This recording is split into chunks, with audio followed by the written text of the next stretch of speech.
So we're going to jump into cell membranes today. I think I just put this up yesterday. So this is on Canvas, this PowerPoint. What am I doing? Zoom. Okay. There. Okay. So the previous information we were talking about, all those little tiny organelles in the cell, we were talking kind of interior portion of the cell, right? Now we're gonna basically spend an entire chapter talking about the edge of the cell, just the edge of the cell, which is the cell membrane. And it might seem crazy that there's a whole chapter just on the cell membrane, when all of the other organelles were kind of maybe 2/3 of a chapter or half of a chapter.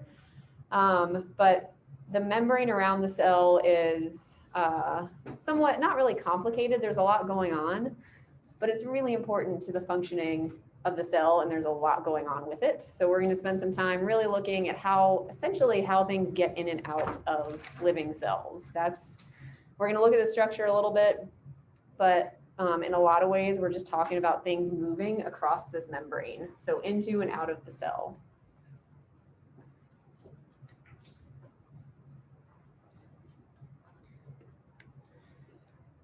So there have been different models that have been developed, just kind of, because we can't see a cell membrane, right? So we have these concepts of what a cell membrane sort of looks like.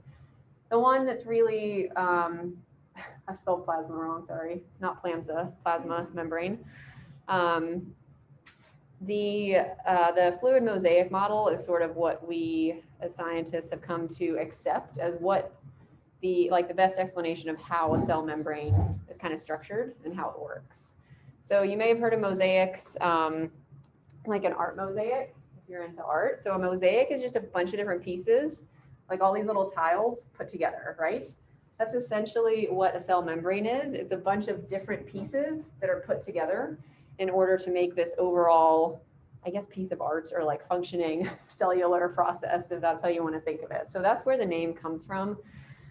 If that helps you kind of put it into context a little bit better. So the fluid mosaic model, the fluid aspect is that these things kind of move around a little bit. So they shift, they'll switch spaces sometimes. So it is fluid. It's not this totally static, solid membrane. So it moves, and it is a mosaic of different pieces. And we're going to talk about what those different pieces are that are stuck in the membrane and that make up the membrane.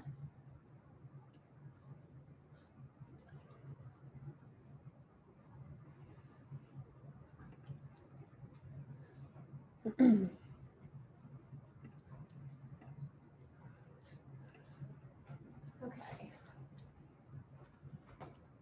I'm leaving out a few components that are sort of minimal. We're going to focus on the main components of the plasma membrane. This would be the lipids and the proteins. So the two main categories, you guys know about lipids and you know about proteins. And you actually know about these two lipids specifically a little bit. We kind of delved into those when we talked about lipids. So lipids are those fatty hydrophobic molecules. In particular, phospholipids and cholesterol are the two really important ones in the plasma membrane. And then there's a ton of different proteins also. We're not going to learn the names of the proteins, but they're essentially what is helping stuff get into and out of the cell in a large way. Stuff that can't just move across this lipid bilayer that I'll show you. And they also kind of help identify the cell. I won't go into that in much detail. I'm really going to talk about, a lot of this is going to be about the transport proteins moving stuff in and out of the cell. But first, we'll talk a little bit about the lipids and the component lipids of the plasma membrane. So we've got, like I said, I'm mostly just focusing on phospholipids and cholesterol here. That leaves out, I think, like 5% of the lipids, but whatever. We'll cover 95% of them. I think those are the most important pieces from a lipid perspective in the membrane.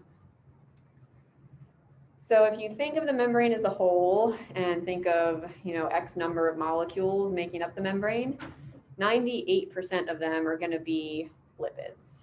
So the vast majority of the molecules that form this boundary around a cell are lipids. all but 2%. The other 2% are proteins, and I'll talk about those. So of the total lipid count, about 70 or volume, about 75% of those are phospholipids. So most of the membrane is made up of lipids. Most of that is specifically phospholipids. And I think when I mentioned phospholipids during the lipids part of the last unit, I mentioned you're going to see these a lot more when we get into the cell membrane. So here we are. Phospholipids, just as a reminder, they have a hydrophilic head, which means that's water-loving, hydrophilic. So they mix well with water on this side. And then these two tails are fatty acid chains, if you remember that. Fatty acid chains that are hydrophobic. So they're scared of water. They don't mix with water. The hydrophilic head and hydrophobic tails, and this is usually how you'll see a phospholipid drawn out in a very simple way. That makes them what we call amphipathic. So amphipathic means that there is the hydrophilic side and the hydrophobic side. And I think I used, maybe it was in here, the analogy of like an amphibian that can live in water and land, in water and on land. So that's where the amphi comes from, that kind of two-sided idea. And they are arranged in a bilayer. So it's not just one layer of these phospholipids. They're actually arranged in a bilayer where their hydrophobic tails are pointing towards each other and their hydrophilic heads are pointing out or in to the cell. So here, this is going to be extracellular, which means outside of the cell on top. This is inside the cell, and then we have the membrane separating those two portions, right? The inside of the cell versus the outside of the cell. Yes? So hydrophobic means like repel water? Yes. So what do you call if it repels milk? If it repels milk? I don't know. I don't know if there's a term for it. Why do you ask specifically? I was on TikTok and I found out that powder repels milk. Oh yeah, that makes sense because when you try to make like chocolate milk, it's hard to mix it up. Yeah. I don't know. No, it would be lactophobic? Lactophobic or I have no idea. That's a good question. Repelling of milk. If you look it up and find it, let me know.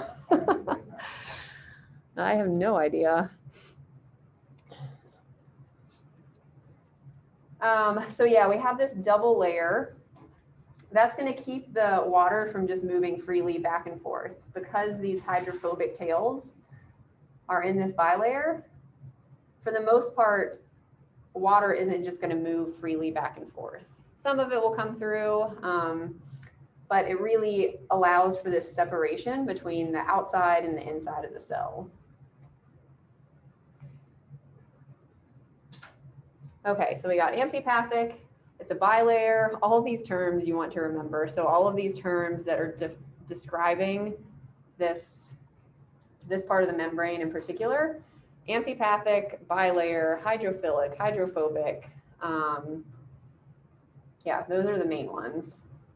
And just the fact that I already mentioned this, the membrane is fluid. So it does move around and shift and change. So some of these phospholipids will actually flip places, either kind of laterally or across the membrane on a daily basis or sometimes hourly basis. So these phospholipids can switch places very easily. That's what makes it fluid. Okay, so that's the basics of the phospholipids. Cholesterol was that other lipid I said I wanted to mention. I talked a little bit about cholesterol when we talked about lipids. This actually makes up 20% of the membrane lipids. The other 5%, like I said, we're just going to ignore. That only makes up 95% of the lipids, but that's a large enough portion. So you have the phospholipids and the cholesterol, primarily making up this lipid part of the membrane. They are also amphipathic, which means they have this hydrophilic head and then hydrophobic tail. So really similar to the phospholipids, but the head is really tiny, basically, on the cholesterol. But it still has that hydrophobic tail, hydrophilic and hydrophobic section. So a differently shaped molecule. The main purpose of cholesterol is to sort of decrease the fluidity in the membrane. So it holds those phospholipids a little bit more steady and in place. Otherwise, you have almost too much fluidity. We don't want too much fluidity. We don't want too little fluidity. So just the right amount of cholesterol interspersed into this phospholipid bilayer helps kind of keep things a little bit steadier.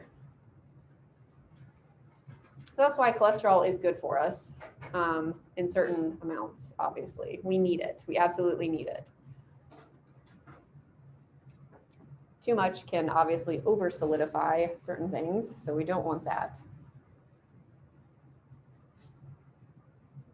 And that's really all I want to talk about with cholesterol. It helps reduce the fluidity of the membrane. Okay. Yep, reducing fluidity. When you hear cholesterol and plasma membrane, think it reduces fluidity.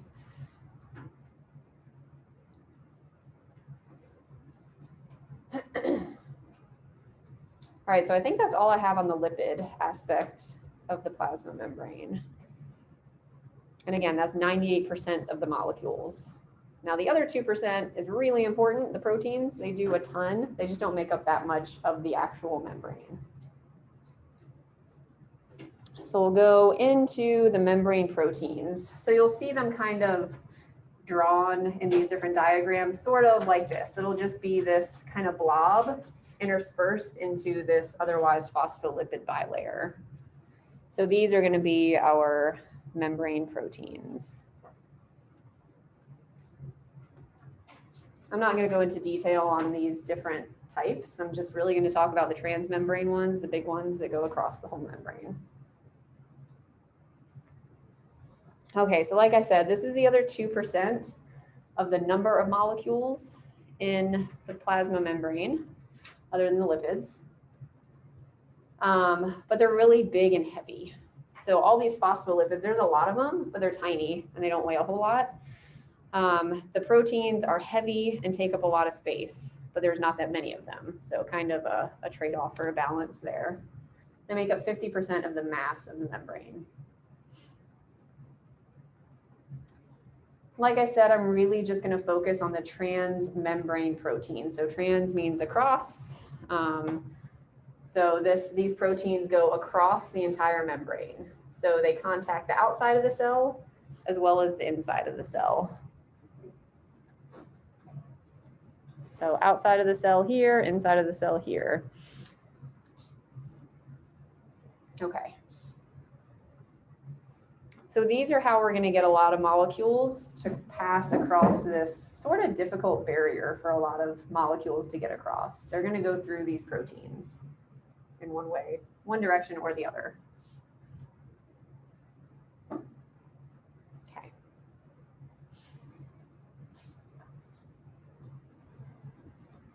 Membrane proteins have a ton of functions. Well, here there's 6, but there's a lot of functions. And like I said, they're really important in not only, well, in transporting. So this is what we're really going to focus on. Transporting molecules from one side of the plasma membrane to the other, whether that's into the cell or out of the cell. Transport is the main function we're going to talk about for the rest of this chapter, really. But other than that, it's important to know these other 5 functions of proteins, plasma membrane proteins specifically. So I'm just going to sort of briefly describe each of them. Some of the proteins, all enzymes are proteins. So if you've heard of the term enzyme, I think I may have mentioned it. They basically speed up the rate of chemical reactions. So they allow things to bond or to break down a lot easier than those molecules would without the enzyme there. So they kind of help things react with each other. So a lot of the membrane proteins will act as enzymes, kind of helping break apart or bond together individual molecules. There are also proteins that function as signal transducers, which just means they essentially receive a signal from somewhere or send a signal out, but mostly receive a signal.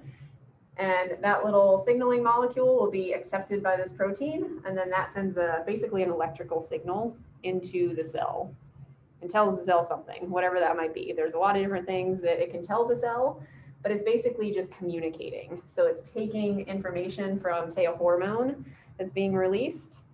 This could be a hormone. That hormone is going to tell this protein to tell this cell something specific, like release insulin or something like that. So signal transduction, cell-to-cell recognition. Cells like to recognize each other when they're next to each other to know what cell is next to them. So there's specific kinds of proteins. It just means the glycoprotein here just means this is a little carbohydrate chain coming off of it. You don't have to worry about that. It's like little, it looks like little antenna to me. So it helps to determine what type of cell this is, and then this cell, because of this protein, will be able to tell what kind of cell this is. So it's sort of another way of communication between adjacent cells so they can identify each other. They also, proteins can help join two cells together. So in a lot of different tissues, cells need to be packed in really tightly, like your skin cells are packed really tightly next to each other. So that intercellular joining is usually done by some kind of proteins.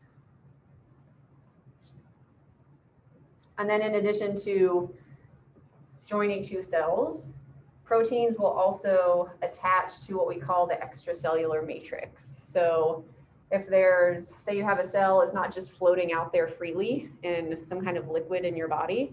There's usually some kind of complex matrix outside of it where there's kind of protein strands and fragments, and the proteins in the membrane will essentially anchor to those fibers, say, in the extracellular matrix, and just help the cell stay put, more or less. So you can think of these as sort of anchors.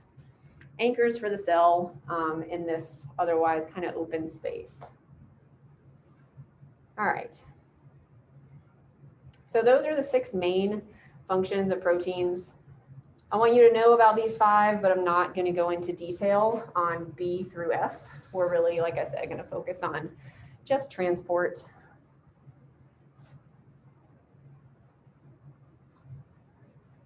Okay, so getting into membrane transport. Like I said, this phospholipid bilayer is difficult for a lot of molecules to move across. Some of them can move just fine, others cannot. So we're going to talk about how that works. And the term for that is that the membrane is selectively permeable. So it's selectively permeable, which means it will only allow certain materials or molecules through, others it will not.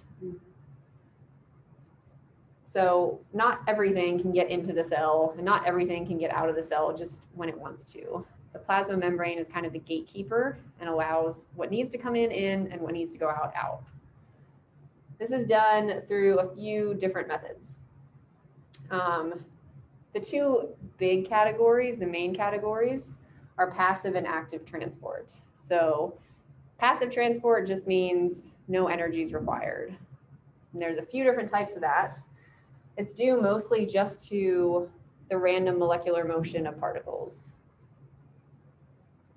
So that means particles are kind of always bouncing off of each other, and they're going to kind of bounce off of each other and move on their own. But no energy, no ATP is required to make that happen.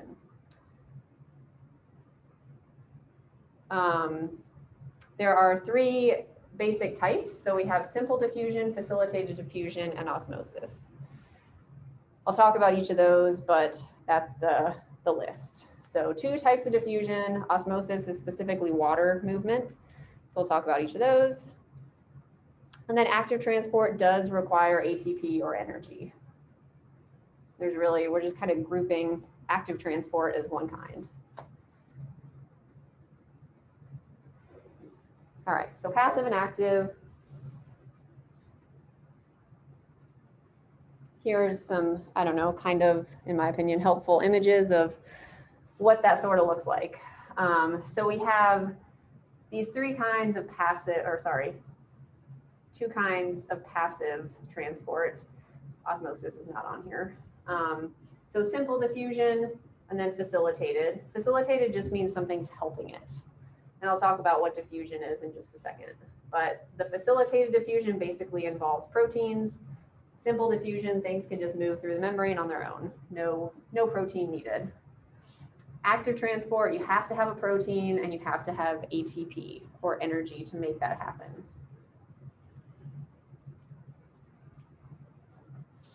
Okay, so I'm going to run through each of those. So you'll see that diagram again in just a second. So this is not the greatest figure, and I apologize for that. I'm going to break it down. I should kind of remake this. But this shows what kinds of molecules basically need help getting across the membrane and which ones can just move freely and don't really need any help.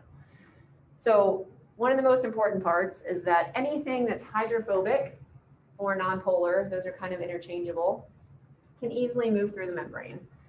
The hardest part of the membrane to move through really is going to be this hydrophobic layer here with the tails of the phospholipids.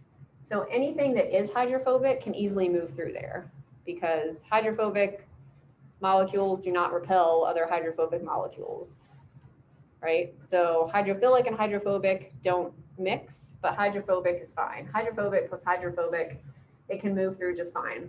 The hydrophilic heads don't really keep anything out.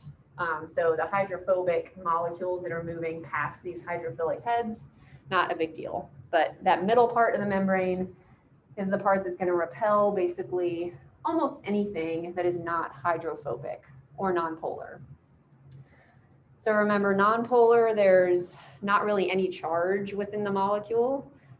Polar molecules, there's some slight charges. So water is polar, it has kind of a negative side and sort of a positive side. So like I mentioned, a lot of the material, we're going to build on material that we covered in the first unit. It's not just something you can kind of sweep under the rug and not remember. So polar and nonpolar is going to come up over and over again. So if you don't remember what those mean, definitely go back and review that. So these are all hydrophobic or at least nonpolar. The electrons are shared equally in those gases, so they can move through just fine. Anything that's, so once we get into kind of polar or charged stuff, that's when it gets a little tougher to move through the membrane. Something that's small and polar is fine. It can kind of move through on its own, no big deal, as long as it's small enough. Water is kind of an in-between. So is water polar or nonpolar? Polar, yeah. So water is definitely polar. It sort of has a tough time making its way through the membrane. It can sort of leak through, that's why there's this dotted line, but a lot of it's actually repelled. So it is not going to mix well with this hydrophobic bilayer here. So it'll be repelled. There's specific proteins that'll help water get through. I'll talk about those in a little bit. And then we get down to here. So these are molecules, these arrows are showing, these molecules are basically bouncing right back off. They can't make it through this bilayer. They need help.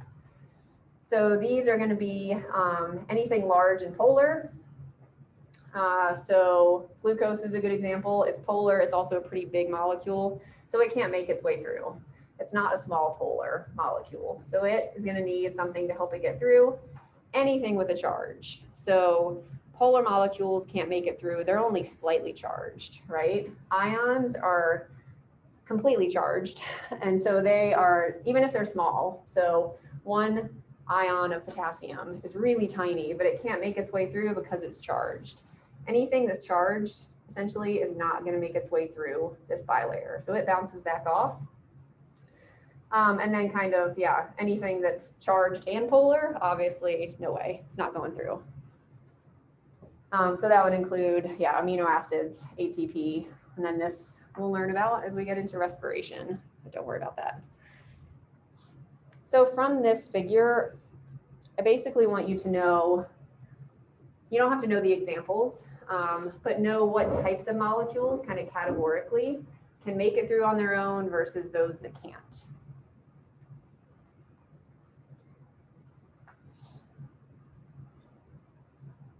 All right. So now I'm going to go through each of the types of passive transport. So first we have simple diffusion. Simple diffusion is the easiest. It's nice and simple. It's basically just molecules moving without a protein from one side of the membrane to the other. And here I want to actually define what diffusion is on the next slide. So simple diffusion, same thing as I just had circled on the previous slide. So A, no energy is required because it's passive, and no transport protein is required for diffusion, for simple diffusion. And what's happening is that molecules are basically moving from a high concentration to a low concentration of themselves. So here we're talking about whatever molecule this is, it's going to move from where there's a lot of it to where there's not a lot of it. So if there's a lot of it outside the cell, it's going to diffuse into the cell. If there were a lot of it inside the cell, it would diffuse out. So that's called moving down the concentration gradient. So it's going down from high to low concentration. That's just naturally how molecules move without some kind of other, energy input or something. They're naturally just going to diffuse out from each other and kind of spread out. So if you spray like air freshener or cologne, it doesn't all just stay clumped in one area, right? It eventually diffuses out and separates. That's because these molecules, I guess you can think of them as wanting to be away from each other, but they just want space. That's how I think of it. I know that's putting some kind of personality on these molecules, but they want to spread out. So they're moving down their concentration gradient. You want to burn that phrase into your brain. You'll hear it in lab if you haven't already. And you'll hear it a ton in here, down versus up the concentration gradient. So simple diffusion, we're moving down the concentration gradient. For active transport, in order to make, say, these molecules move back to where there's more, you're going to need energy. That's moving up the concentration gradient. So I'll talk about that when we get into active transport. That's not going to happen naturally. You need some ATP for that. Okay. Simple diffusion, no protein, no energy. Facilitated diffusion, like I said earlier, we're still moving down the concentration gradient. I think I have another slide after this that has this on there, but down the concentration gradient, but now we need a protein. For some reason, these molecules, maybe they're polar or charged, they can't make it through here on their own, but they're still moving from high to low concentration of themselves. They just need a little bit of help getting through. So facilitated diffusion is diffusion that is facilitated or helped by a protein. No energy is required. So anytime you see diffusion, that means it's passive. So simple or facilitated. They're moving down their concentration gradient, like I said. And then, as I just mentioned, a transport protein is necessary. So this is basically the lower half of that kind of busy figure I just showed you with all the different kinds of molecules and how they move across the membrane. So these large polar molecules that can't move across, they're going to need a protein. Anything that's charged needs a protein. And then charged polar, kind of that's a double whammy. They're not going to make it through without a protein. But still, we're moving from high to low concentration, so no energy is needed. You just need a protein there to kind of, oh, I think I have another, yeah. You kind of need this little channel, and it's basically a hydrophilic channel that allows anything that wouldn't mix well with hydrophobic stuff to make its way through. So they facilitate diffusion through the membrane.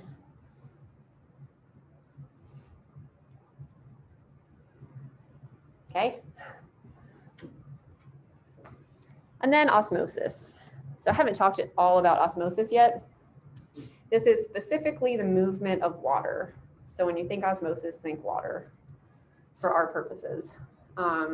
It can be simple or it can be facilitated. So on that diagram I showed you, there's that dotted line that water kind of made its way through. Like sometimes, like I said, it can leak through the membrane.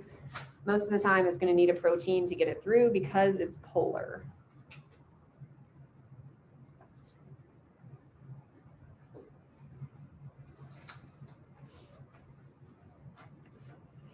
All right, a little more detail on osmosis. It's the net flow of water through a selectively permeable membrane. So net, I just mean it can be moving back and forth, but where's most of it going? Where do you start versus end up? And this is sort of a weird, it's weird to think of water moving from a high concentration of itself to a low concentration of itself, but that's basically what it does. So it's still diffusing. Osmosis is just diffusion of water particles. So if you imagine water as just a bunch of H2O particles, it's moving from where there's a lot of it to where there's less of it. For our purposes, I think the easier way to think about it, we're going to be talking about water where there's some kind of solute in it. So like a salt or something dissolved in it. And different amounts of solute on one side or the other side of a membrane. That's mostly what we're talking about here.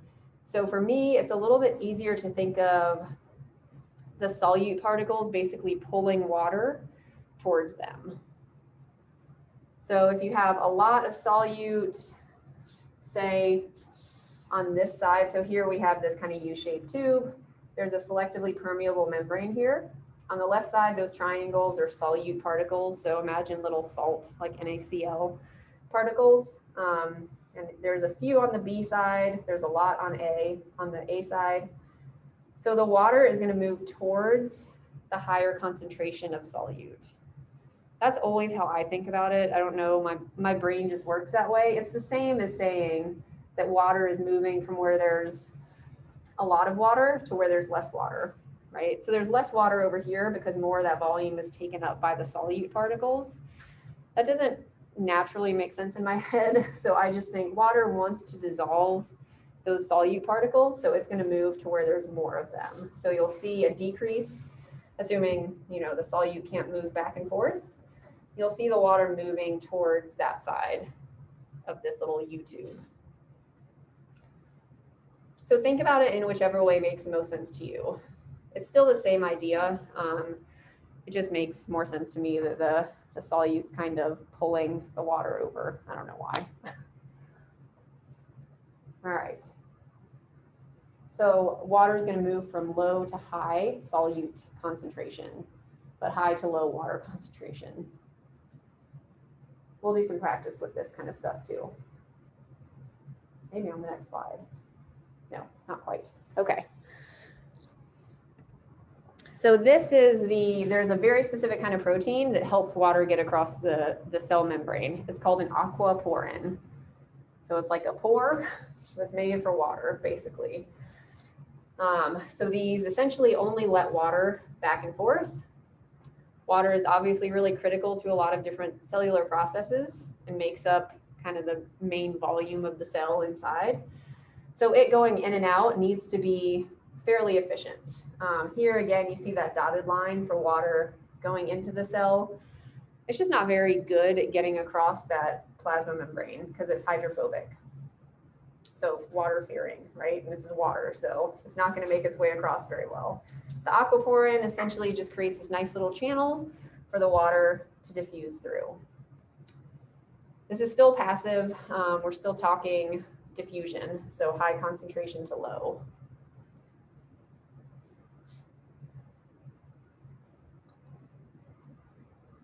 All right, that is osmosis.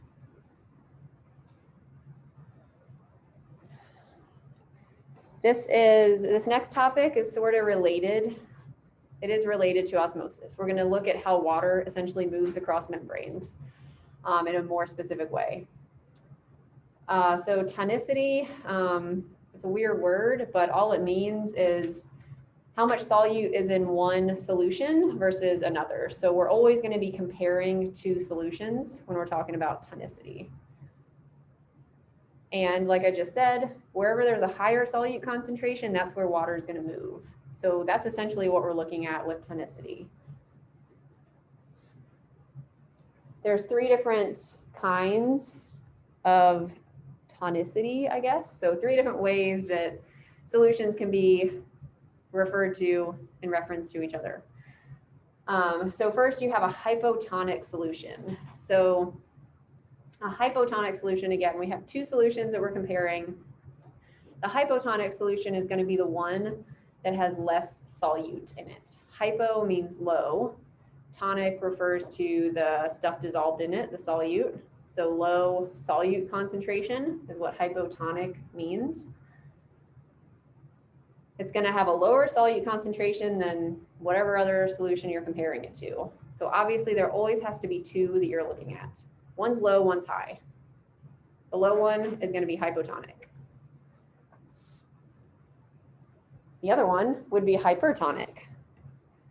So hyper means high, like if you're hyperactive, you have a lot of energy. Hypertonic, a lot of solute in the solution. And I always think of the solute as like salt. So if you're having a kind of a hard time relating solute, just think of salt crystals or salt particles in water.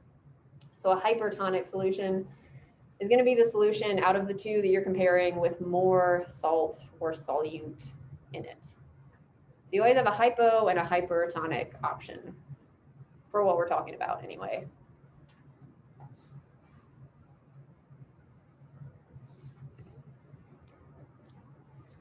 And here I just mentioned this, but this is really important. The water is going to move from the hypotonic to the hypertonic solution. So I'm going to start talking about this in reference to, say, a cell sitting in a solution, like a bath, basically. So you can imagine this, I guess, balloon, if you want to, which would be the cell sitting in some kind of solution. So water is either going to move into or out of the cell based on where there's more solute, whether there's more solute in the cell or outside the cell. So the water is moving towards the greater solute concentration, like I mentioned on the previous slide. So hypo to hyper.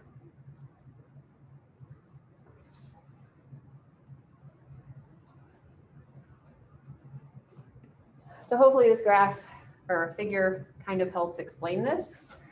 So we're going to look at, oh, and I didn't mention isotonic. Iso means the same. So the solute concentration is the same on either side. So water, there's no net movement of water essentially. If we look at the hypotonic solution, what this is showing, we're imagining this little brownish yellow thing is the cell. And then outside of it is the solution that it's sitting in. So that blue stuff, we'll imagine that's some kind of solution that it's sitting in. These little dots are going to be the solute particles.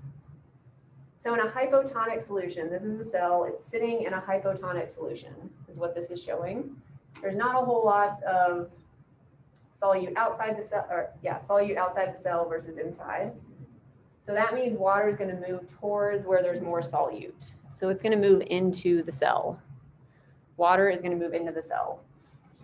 That, if we're looking at like a red blood cell, which I'll show you another image of on the next slide, water is going to move in. That means the cell is going to expand as more and more water pours in, and sometimes it'll lead to the cell actually exploding.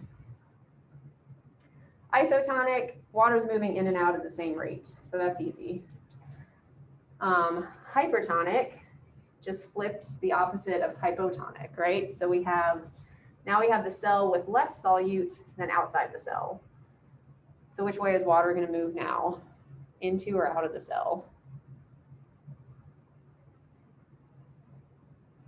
If there's more solute outside the cell versus inside? Outside. It's moving out, right? It's moving towards where there's this higher solute. So water is going to go from here out to here, and that will basically cause a cell to shrivel down. So water's leaving. You can't see there is an arrow. I can see it on this, this diagram here, but not here. So there's an arrow pointing water is leaving the cell in a hypertonic solution. Okay, so one more slide and we'll be done for the day. Just a more kind of realistic viewpoint of how this happens in animals versus plants. So animals and plants are a little bit different as to how much water they really want in their cells. So these are red blood cells, like on the previous slide. Ideally, the amount of solute outside the cell versus inside is the same, and water kind of balances. A cell is considered lysed if water moves in and it explodes. So that would be a hypotonic solution, right? So hypotonic, that's going to be the cell explodes essentially because water's pouring into it. On the other side, we have hypertonic and you get a shriveled cell because water is pouring out of it because there's a lot of solute outside of it. With plants, it's a little bit different. We haven't talked a whole lot about plant cells, but they have not only a plasma membrane, but they have a cell wall. We don't have cell walls. They're very sturdy structures basically around the cell that kind of help the cell stay a very specific shape. Ours are kind of just blobs. Our cells are blobs. Plant cells are nice and structured. Plant cells actually try to create this type of situation. So they want a hypotonic solution for their cells to be sitting in. They want more water pouring into the cell. So the cell will basically push up against that cell wall. It won't explode like an animal cell will because it has this wall around it. So it keeps it turgid is the word for it. So it keeps it solid. On the other side, if we're just in an isotonic solution with a plant, it's considered, it kind of shrivels, not shrivels, but it weakens a little bit and it's considered flaccid. So isotonic is not ideal for plants. And then hypertonic is obviously not ideal either for either of these. So the cell wall still remains kind of structured, but when water is pouring out of the cell in a hypertonic solution, the plasma membrane of the cell will basically shrivel down. And you'll look at this in lab too. And that's called plasmolyzed. That is like the plant cells. Yeah, it can die eventually, definitely. So you can kind of rehydrate them and it'll expand out again. But if they're like that for too long, they'll die. Yeah, good question. So yeah, I want you to know these differences between hypotonic and hypertonic and isotonic for animals versus plants, and know that isotonic is ideal. An isotonic solution is ideal for animals, but a hypotonic solution is what plant cells kind of want to be in. They want water, more water coming in than going out of their cells. Okay, that's it. We'll finish this stuff up hopefully on Friday.